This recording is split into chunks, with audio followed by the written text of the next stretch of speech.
Hello everyone and welcome back to my channel, and we are back with our character creation, and we are doing a half-elf sorcerer. So, to begin with half-elf sorcerer, I've gone ahead and added everything in so we can just go over it without having to see me type everything. Everything is in place except for stats, and then we can go over everything. So as a half-elf, they get dark vision because they're per elf. They also get the advantage on saving throws against being charmed, and magic can't put them to sleep. And then they also gain 2 skill proficiencies of your choice. So those we can choose after everything. Then I chose the background Sage. It does recommend Hermit, but we've done Hermit before with the Druid. So I figured why not do something a little bit more like, I don't know, just like in that realm. So when you attempt to learn or recall a piece of lore, if you do not know that information, you often know where and from whom you can obtain it. Usually this information comes from a library, scriptorium, university, or a sage or other learned person or creature. Your DM might rule that the knowledge you seek is secreted away in an almost inaccessible place, or that it simply cannot be found. Unearthing the deepest secrets of the multiverse can require an adventure or even a whole campaign. So that's an option. And then we chose Sorcerer, so we get spellcasting, and then you choose an origin. There is Draconic, and there is Wild Magic. For this one, I'm doing Draconic just because it's really cool. Wild Magic, basically, if you roll a 1 on an attack, you cast a spell, you roll a d20, and if you roll a 1, you roll on the Wild Magic table, which a whole bunch of stuff can happen.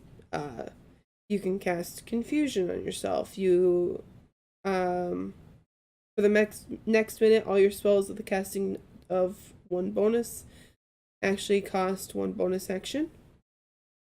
They cost 1 action, they cost 1 bonus action. You increase your size by 1 size category for the next minute. You regain all expended sorcery points is like 99 to 100, so that one, you know. There's all sorts of options. Some of them good, some of them bad. But I felt like Draconic was just a little bit better. You get a bonus to health right from the beginning and for every level that you gain. Plus you get a nice little boost to armor class because sorcerers don't, they have no proficiency in armor. They just wear robes. So having a little bit of boost to your armor class is nice. You can always get armor proficiency through feats and stuff, but that's fine. Let's see, so you get to choose a Draconic ancestor. So you choose a type of dragon, any of the chromatic or metallic. And then you can speak, read, and write Draconic. And then whenever you make a charisma check interacting with dragons, your proficiency is doubled if it applies to the check. So you can choose any type. So if you really wanted, like, you're like, oh, my sorcerer's really into fire magic, then you can choose a dragon with fire, which is gold or red. Same with any other stuff, like, you're like, I'm really into cold damage, you can do silver and white. Poison is green. Also fire is brass. Poison is the only one with 1 dragon. There's no poisonous metallics. So there's 3 fire and 1 poison, and then the rest have 2. Like copper and black are acid, blue and bronze are lightning. So you can choose any of those that you would like to be associated with. And the type of dragon that you choose will come later on. You'll get an ability later on with the Draconic ancestry that will be like, okay, since you chose this dragon at the very beginning, here's what you get, kind of thing. And then Draconic resilience. Magic flows through your body. It causes physical traits of your dragon ancestors to emerge. At first level, your hit point maximum increases by 1, It increases by 1 again whenever you gain a level in this class. Additionally, parts of your skin are covered in a thin sheen of dragon-like scales. When you aren't wearing armor, your AC equals 13 plus your dex mod, which is really nice. So, what we're going to do now is we're going to place our stats so that we can see how everything is going to come together. So, you want charisma and then con. So, charisma gets a +2. And I think we're going to go for 16s in this. So half elves get a +1 in any. So if you're doing a charisma based class like Sorcerer, Warlock, and I believe Paladin is also charisma based, you can have that +2 in charisma, and then whatever that class needs, like it's like, oh, and then this one should be the next highest, you can put that +1 there because you can choose any. So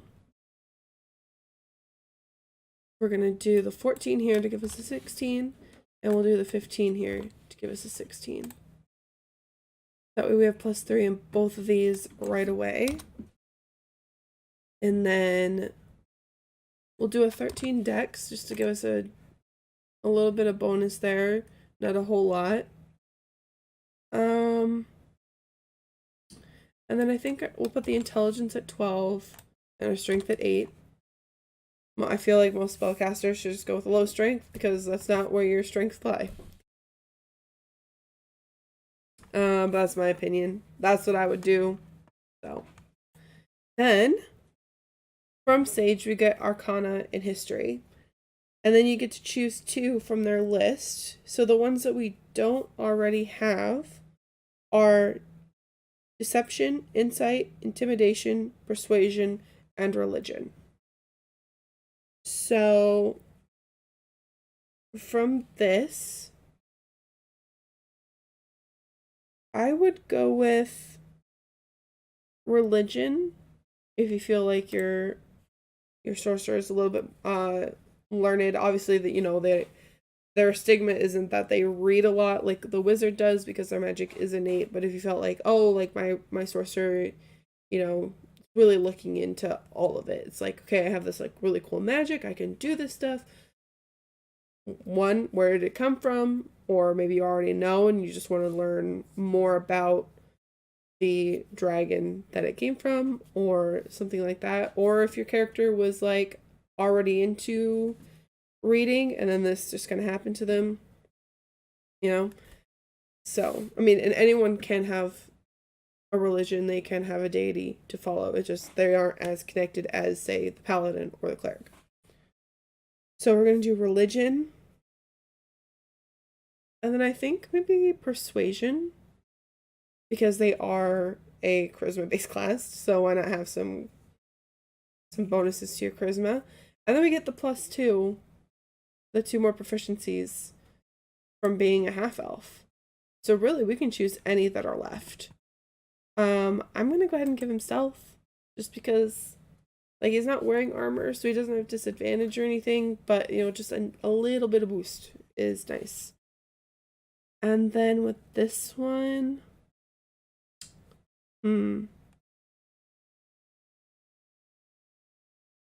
if you feel like you're gonna be lying a lot, you could do deception, or you could do insight. That tells you how well you're gonna be able to pick up on someone lying.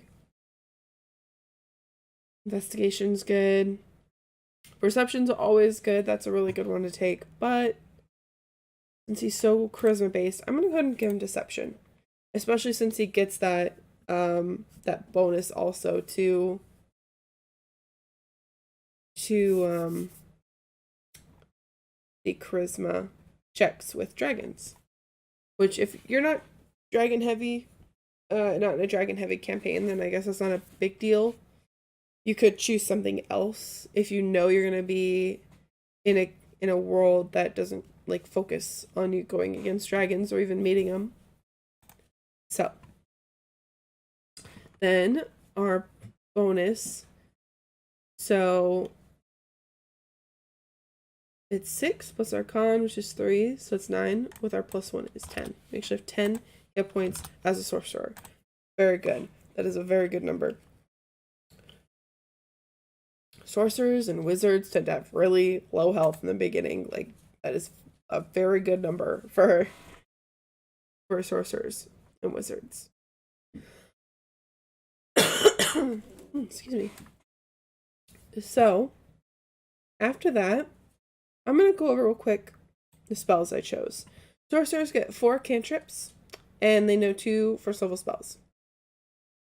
I went with Firebolt, Message, Prestidigitation, Shocking Grasp for our cantrips. So, Firebolt is a ranged spell attack that you can cast however many times you want because it's a cantrip. And Shocking Grasp is a touch. So if you do find yourself in a situation where you are in melee, you can just reach out and just shock them. And it works even better, I believe, if they are wearing metal armor. Yeah. You have advantage on the attack roll if the target is wearing armor made of metal. And then they take the damage, and they cannot take reactions until the start of its next turn. So you could reach out, have advantage on the attack if it's wearing metal. If you hit them, they take some damage, and they can't take reactions, which means you can run away without them being able to swing at you. And then Message. As long as you're within 120 feet of your party and you know what direction they are, you can send them a message. So, like, you could be outside doing recon, hanging out while someone is inside talking to someone, and they're like, hey, if, like, so-and-so shows up, I need to get out of here. So you could have someone with message outside, sees that person, sends a message to their friend, and I believe it can be any length.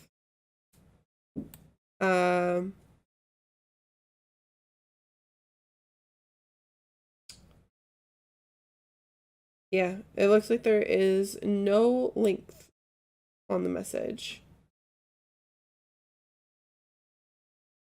And they can reply to you. You can be like, hey, so-and-so is outside, you need to get out of there. And they can respond without needing to know the spell. Anyone can respond to this if you message them, and only they can hear it. So they can be like, okay, great, and they can get out of there. Prestidigitation is basically, if you're dirty, you can clean off your clothes. You can make harmless sensory effects such as shower of sparkles, puff of wind, faint musical noise, odd odor. You can put out a candle, torch, or a small campfire. You can instantly clean or soil an object no larger than 1 cubic foot. Chill, warm, or flavor up 1 cubic foot of non-living material for 1 hour. You can make a color, a small mark, or a symbol appear on the surface for 1 hour. Non-magical trinket. Like, there's all sorts of stuff you can do with this. Which it can just be fun to play around with. There is other options. There's stuff like mending, where you can fix a non-magical item within a certain, that's no larger than a certain area. And if the break goes past that, you can cast it again. There's also light, if you need to light up an area for anyone who doesn't have dark vision. And then for first levels, I chose Magic Missile. This, at first level, casts 3 darts, and you can have all 3 of those darts hit 1 target, or you can separate them to hit different targets, and it's an automatic hit. They automatically take the damage.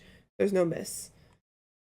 And then there is Shield. So as a reaction, if you get hit by someone, so say something runs up and wants to hit you, you can be like, with my reaction, I cast Shield, and it gives you a +5 bonus to your AC, so that hopefully they miss you.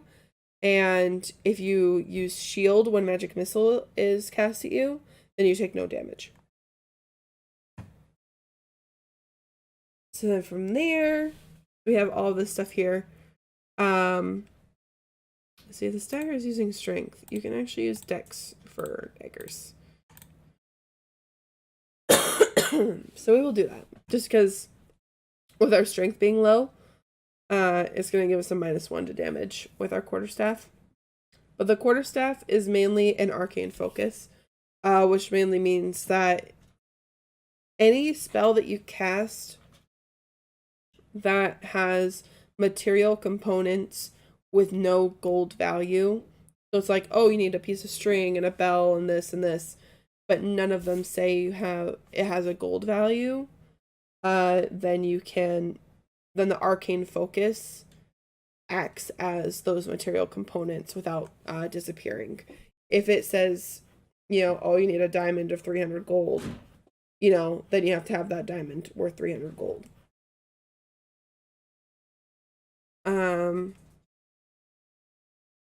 Explorers pack, obviously. Let's see, armor class. Our armor class went up to 13 plus our dex. We can go here.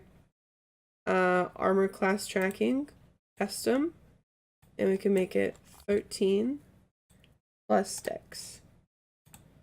So it goes up to a 14, which is very good for a sorcerer, especially at first level. So that's very good. And then for all of that, those are done. So what we want to do is now I'm going to show you how I set up things to use, like,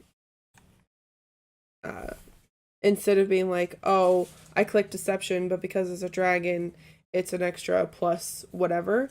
You can go here, you can write deception, and then just put dragon next to it to remind you that you can only use this one with dragon. And then you can do expertise, because that'll automatically double up your proficiency, and then just make it, not dex, charisma. So your deception is normally a +5, but it's a +7. And then with it set up like this, it'll automatically recalculate itself. So now it's like, okay, every time I roll deception against the dragon, I can just click this. And there you go. Obviously, it shouldn't be set up to, we can do this. Just so it's at normal. Not 13. Wow, 2 in a row. Oh, it's getting, oh, there we go. It was getting worse there for a second. And then you can do this for everyone. So then we can do, it's any charisma. So let's see, intimidation. Intimidation is a charisma skill.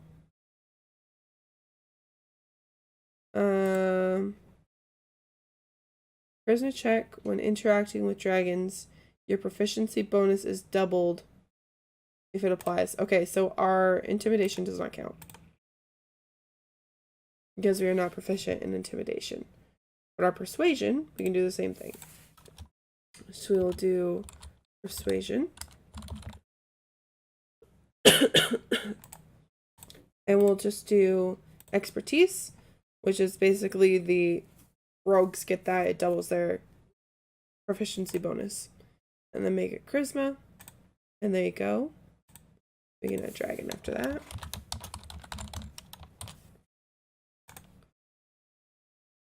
And that's all the charisma ones that we have.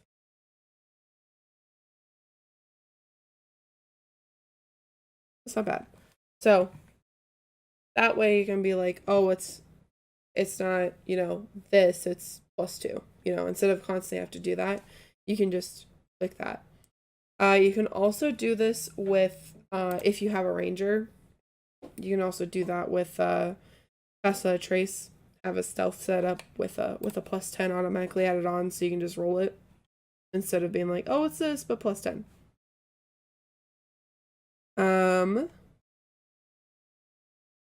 And then our languages. There are a lot for a sorcerer.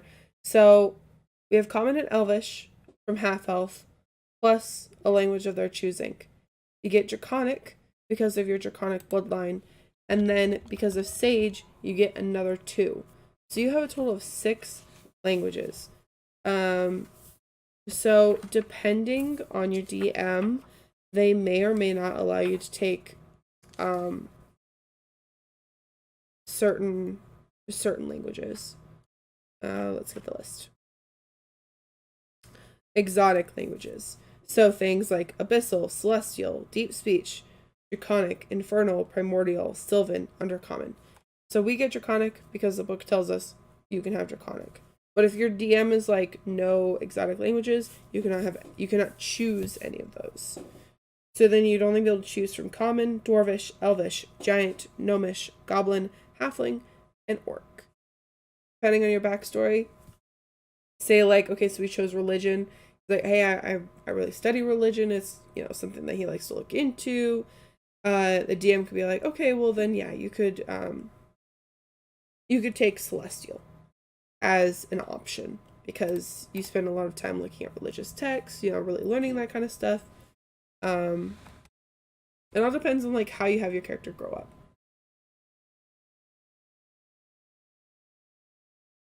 But I believe everything is set up.